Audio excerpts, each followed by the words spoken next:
여러분 반갑습니다. 저는 디지털 스토리 스튜디오의 김유석입니다. 여러분, 공직자는 가난해야 청렴하다. 이 말 너무 당연하게 들리죠? 근데요, 혹시 이게 우리 사회 전체가 걸린 거대한 가스라이팅은 아닐까요? 왜 우리는 유능한 전문가보다 가난한 성직자를 더 이상적인 공직자라고 생각하게 됐을까요? 더 놀라운 건요, 이 해묵은 딜레마에 대해서 거의 200년 전에 다산 정약용이 아주 명쾌한 해법을 제시했다는 사실입니다. 오늘 그 이야기 한번 제대로 파헤쳐 보겠습니다. 자, 이 모든 혼란이 어디서 시작됐을까요? 사실 그 시작점은 아주 간단합니다. 우리가 전혀 다른 두 가지 개념, 바로 공직자의 태도와 개인의 상태를 막 뒤섞여 버리기 때문이에요. 바로 이 그림을 보시면 딱 이해가 되실 겁니다. 공적인 직업윤리인 청렴하고 사적인 삶의 방식인 청빈을 우리는 그냥 무의식적으로 하나로 퉁쳐버리는 거죠. 이 둘이 같은 거라고 착각하고 공직자에게 마치 수도사처럼 살라고 강요하는 거, 바로 여기서 모든 오해가 시작되는 겁니다. 자, 그럼 먼저 청렴이 뭔지부터 확실하게 짚고 넘어가 보죠. 청렴은요, 어디까지나 직업적인 태도에 대한 이야기입니다. 부당한 이득을 담하지 않고 공과 사를 칼같이 구분하고 뇌물 같은 거 절대 안 받는 것, 이게 바로 공직자의 핵심 의무, 청렴인 거죠. 우리 역사에서 가장 존경받던 관리들, 청백리를 한번 떠올려 보세요. 이분들이 그냥 무능하고 가난하게만 한 사람들이었을까요? 아니죠. 부패를 거부했을 뿐만 아니라 아주 유능한 행정가들이었습니다. 그러니까 청렴의 핵심은 가난이 아니라 바로 공정함이라는 겁니다. 자, 그렇다면 청비는 뭘까요? 이건 완전히 다른 얘기입니다. 이건 개인의 철학, 그러니까 스스로 선택한 삶의 상태를 말하는 거예요. 물질적인 것보다는 정신적인 가치를 더 중요하게 생각해서 일부러 소박하게 사는 그런 라이프 스타일인 거죠. 우리가 흔히 말하는 안빈낙도하는 삶, 바로 이런 게 청빈인데요. 이건 옛날 선비들의 아주 개인적인 선택이었을 뿐이지 모든 공직자한테 너도 이렇게 살아 하고 강요했던 게 아니라는 거죠. 당연히 공적인 의무하고는 아무 상관이 없습니다. 자, 이 표를 보시면 그 차이가 아주 그냥 한눈에 딱 들어오죠?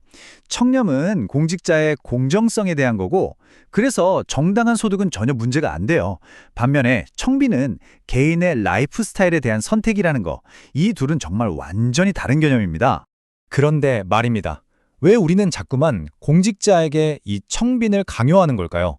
그리고 그 생각이 단순히 시대에 뒤떨어진 걸 넘어서 왜 위험하게까지 한 건지 지금부터 한번 따져보겠습니다. 이렇게 청빈을 강요하는 게 실패할 수밖에 없는 이유는 아주 명확해요. 크게 세 가지인데요.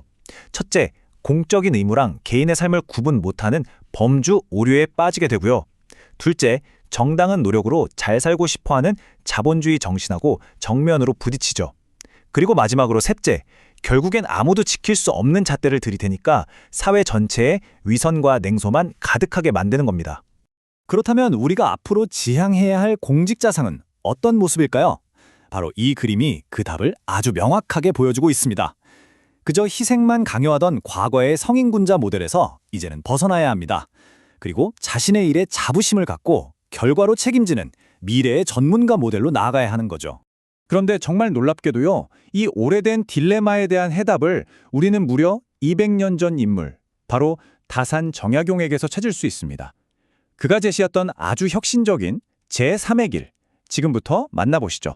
다산 정약용은요, 그냥 나는 뇌물 안 받아 하는 그런 소극적인 청렴을 뛰어넘었습니다. 윤리적인 것과 유능한 것이 하나로 합쳐진 완전히 새로운 차원의 청렴을 이야기했어요. 다산이 만들어낸 새로운 개념, 그게 바로 공념입니다. 공념. 나는 부정을 저지르지 않을 거야 라는 소극적인 방어에서 나는 공공의 이익을 위해 적극적으로 일할 거야 라는 아주 공격적인 개념으로 패러다임을 확 바꿔버린 거죠. 이름 그대로입니다. 공정함을 뜻하는 공, 그리고 청렴함을 뜻하는 렴. 이 두 가지가 만나서 만들어내는 강력한 시너지, 그게 바로 공념인 셈이죠. 자, 여기서 다산의 생각이 정말 기가 막히는데요. 그가 제시한 공직 가치의 완성 단계를 한번 보세요. 일단 개인의 소박함, 즉 청빈을 삶의 기초, 그러니까 지배, 토대로 삼고요. 그 위에 공직의 기본인 청렴으로 기둥을 세우는 겁니다. 하지만 여기서 끝이 아니에요. 최종적으로 아주 적극적인 공념을 실천해서 지붕까지 딱 얹어야 비로소 공직 가치라는 집이 완성된다고 본 거죠. 정말 대단하지 않나요? 다산은 실제로 이렇게 말했습니다. 공하면 명하고 렴하면 위한다. 이게 무슨 뜻이냐면요. 공정하면 판단이 밝아지고 청렴하면 위험이 선다는 겁니다. 결국 공정함이 날카로운 판단력의 기반이 되고 청렴함이 리더십의 권위를 만들어준다는 거죠. 근데 여러분, 다산의 생각은 여기서 그치지 않습니다. 한 단계 더 나아가는데요. 그는 청렴을 단순히 도덕의 문제를 넘어서 정말 놀랍게도 최고의 비즈니스 전략으로 봤습니다. 이 말 한번 들어보세요. 청렴은 천하제일의 큰 장사다. 와, 다산의 이 말은 지금 들어도 정말 충격적이죠. 진짜 큰 욕심, 그러니까 정말 크게 성공하고 싶은 사람일수록 반드시 청렴해야 한다고 주장한 겁니다. 다시 말해, 청렴은 도덕의 문제가 아니라 지능의 문제라는 거죠. 그의 논리는 아주 간단하고 합리적입니다. 부정부패요? 그거 당장은 이득인 것 같지만 결국 모든 걸 잃게 만드는 아주 위험하고 남는 거 없는 장사라는 거예요. 반면에 청렴은 명예와 안정적인 미래를 보장해주는 최고의 장기 투자라는 거죠. 어떤 게 더 똑똑한 선택일까요? 그리고 이게 그냥 말로만 하는 이론이 아니라는 증거가 있습니다. 다산이 저 멀리 유배지에서 아들들한테 보낸 편지 내용을 보면 진짜 깜짝 놀라게 되는데요. 얘들아, 가난을 참고 견뎌라. 이런 말이 아니에요. 닭장은 이렇게 짓고 채소밭은 저렇게 가꿔서 어떻게 수익을 낼 수 있는지 아주 구체적인 방법을 알려주고 있습니다. 다산의 메시지는 정말 명확했습니다. 가난을 그냥 운명처럼 받아들이지 말고 정당한 노동을 통해서 부를 만들어 내라는 거죠. 그는 그저 이상만 쫓는 학자가 아니라 실용적인 결과를 만들어내는 것을 중시했던 위대한 기술 관료, 테크노크라트였던 겁니다. 자, 그럼 이제 결론을 향해 가보겠습니다. 200년 전 다산의 지혜를 통해서 오늘날 우리는 무엇을 배워야 할까요? 이제는 그냥 막연하게 착한 공직자가 있었으면 좋겠다, 이런 수준을 넘어서야 합니다.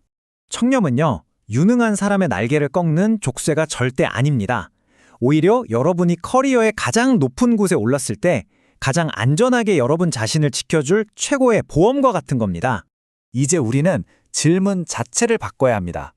당신은 가난합니까?가 아니라 당신은 그 부를 쌓는 과정이 공정하고 투명했습니까? 라고 물어야 합니다.